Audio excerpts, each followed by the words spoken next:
Hello everyone and welcome back to another video to Dark War Survival. In the game there is a lot of heroes available that's gonna be making it hard for you to be finding the right way on which formation to be using and which heroes to use. In today's video I'm giving you the best and the ultimate beginner guides to the hero system into the game, how to be getting them, how to be upgrading them in the best way possible to be increasing the effectiveness of the heroes, as well as how to be making the level higher with the less amount of XP to be consuming. We're starting with the first thing is how to be obtaining the heroes. There are going to be multiple ways on how to get the heroes into the game. The first one going to be clearing the camp page. In the first days, you will be having the camp page in order to be unlocking all these buildings in here. You need to be going through all these camp page and you're going to be getting fragments to heroes and even heroes completely. This is the first way on how to be getting the heroes.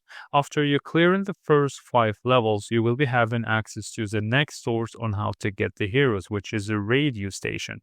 Over here, it's where you're actually going to be summoning the heroes. It will be including legendaries and epic as well as the rare. It's going to be including all heroes available into the game.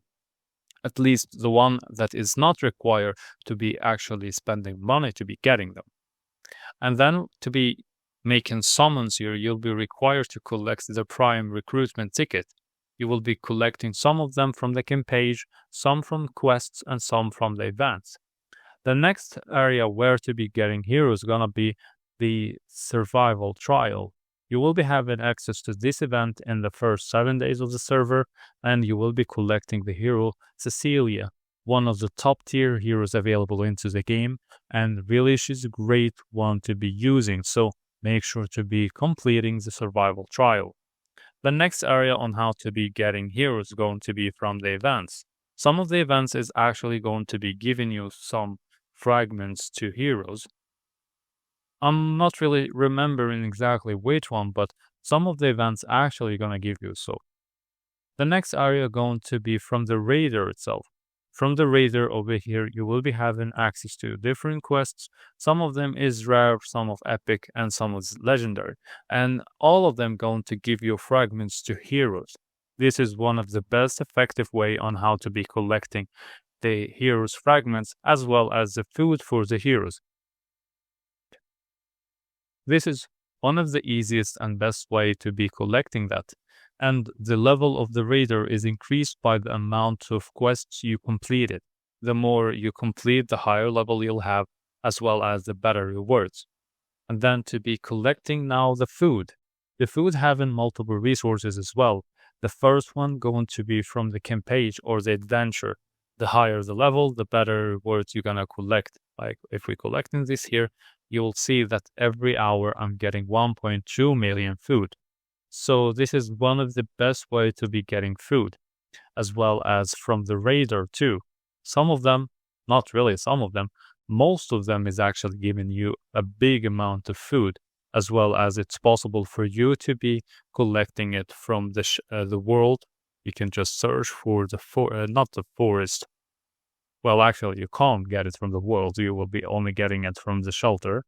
And then we will need to be actually upgrading the hunter's hut. This is one of the most important buildings into the shelter that you are needing to actually upgrade as much as possible straight after the watchtower. This is in order to be able to collect as much food as possible. If we're checking over here, for me, the output is 7.5 thousand per minute. And that's really a good amount. And not only that, but it's only when I'm having it level 17. There is a lot of ways to be increasing the amount of output for the food from the research as an example, as well as the mort if you're decided to be collecting it from the world. And then we're having some heroes actually helping to be increasing the outcome for the food from all the aspects into the game. We have in Guy as an example. His third skill over here, when you upgrade it to level 15, the idle food gain from the adventure gonna be increased by 25%.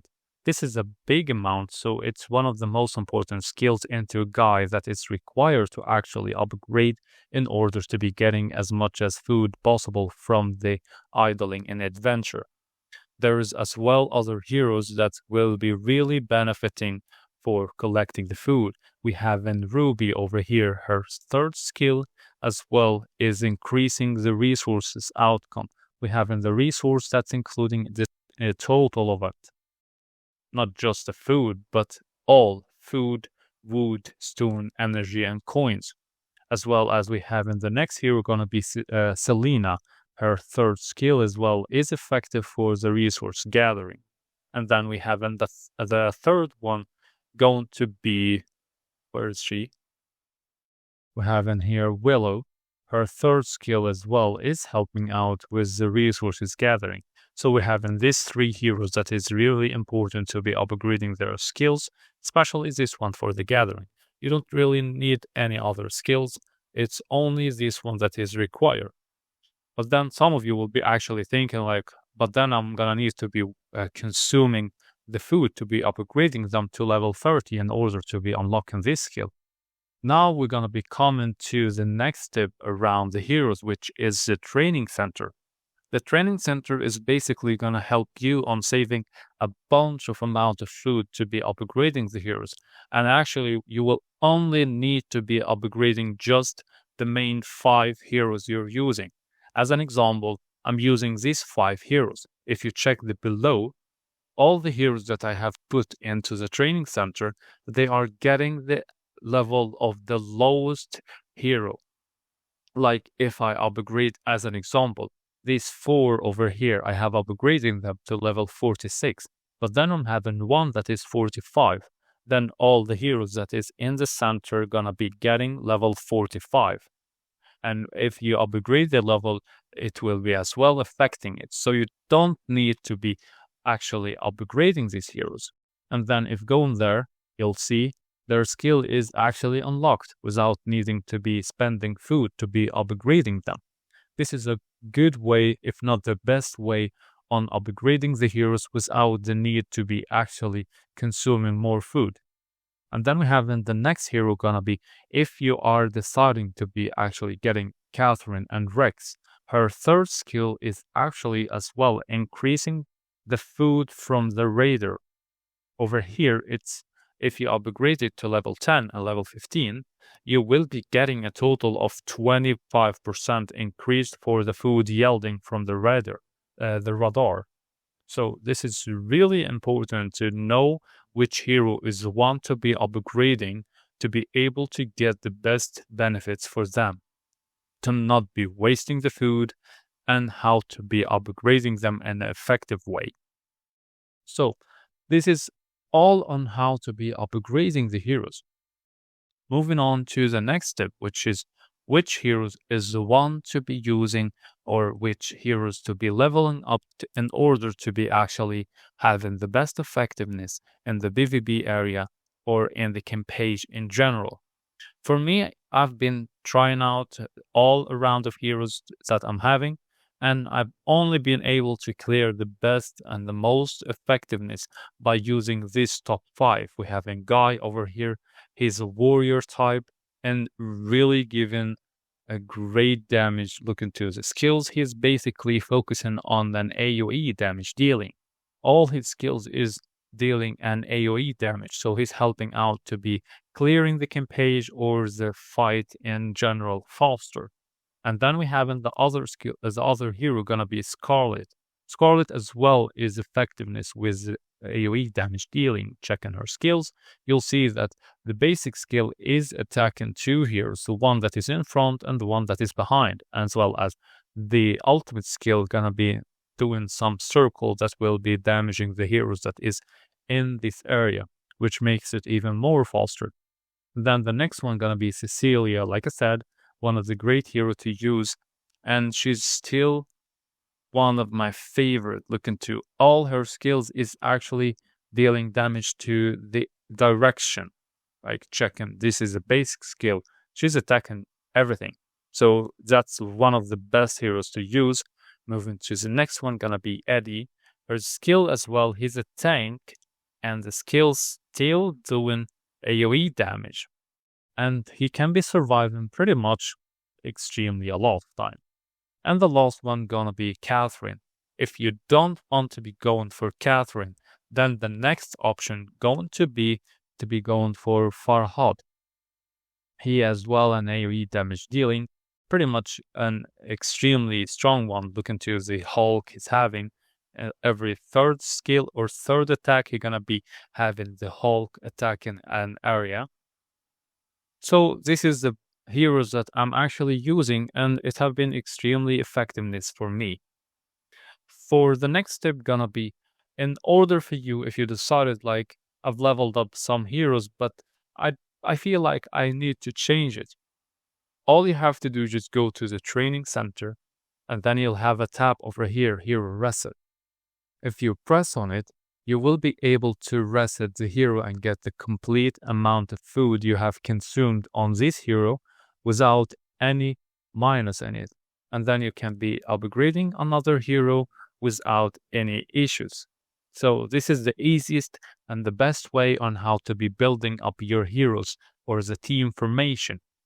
And then for the most important tip when it comes to building a teams, make sure to be checking out the part with having 3 heroes from the same faction. Like we can do like that. Let's go to the arena over here so I can show you exactly what I mean. Well, we can take this one. If you check in the fight, you see there is this button here. This is where it comes the most important one of why to be having at least 3 in the formation of the same faction. When you deploy 3 heroes of the same faction, it will be increasing the attack and the defense attributes with a percentage. And it's 115%. If you put more heroes, it will be even more. So that's another reason of why it's important to be having them from the same faction. If let's do like that, I'm going to remove the tanks, and then I'm going to have from the fighters, and then you'll see it will be applied for the fighter. If removing the fighter and putting the hunter or the shooter, then it's going to be the same. It will be increasing the attributes for them. If removing this one here, so we have all of them from the shooters, then you'll see that the total bonus is 135% for the attack and the defense. So this is an important tip, an important rule you need to know when it comes to building up the formation to the heroes. It's a free boost that it's important to actually take advantage of and not to be missing. That's everything related to the heroes in Dark War Survival and the best tips that you can find to be able to actually get the best outcome for the heroes and how to be upgrading them in the most effectiveness and not to be wasting the resources without actually getting the benefits out of it. Make sure guys to be liking the video, subscribe to the channel, and if I missed any information, please make sure to share it with us in the comments. That will be a great help for all of us, including myself and yourself. That's all guys for this video. See you all with another video to Dark War Survival. Till then, take care and enjoy your game.